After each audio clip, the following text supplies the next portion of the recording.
High, আমি পল্টু দাস। সারাদিন কাজ করেছি, করে মানে কপালটা এতই খারাপ।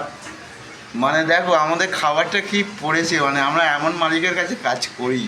খাবারটা দেখো, একবার দেখো, তোমরা দেখো। এটা হচ্ছে সাদা ভাত, ঠিক আছে, আর এটা হচ্ছে পেঁপে আলুর তরকারি।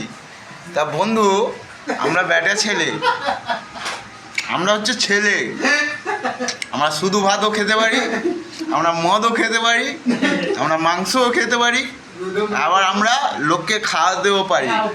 আমরা খুব কষ্ট সহ্য করে টাকা জমিয়ে আমরা যাই কিছু করি, সেটা আমাদের বাড়ির লোকের জন্য, কিন্তু আমাদের বাড়ির লোক বোঝে না। আমাদের বাড়ির লোক আমাদেরকে অনেক কষ্ট দেয়। যদি ভিডিওটা ভালো লাগে একটা করে লাইক করো আর শেয়ার করো, আর এই খাবারটা দেখে নিও।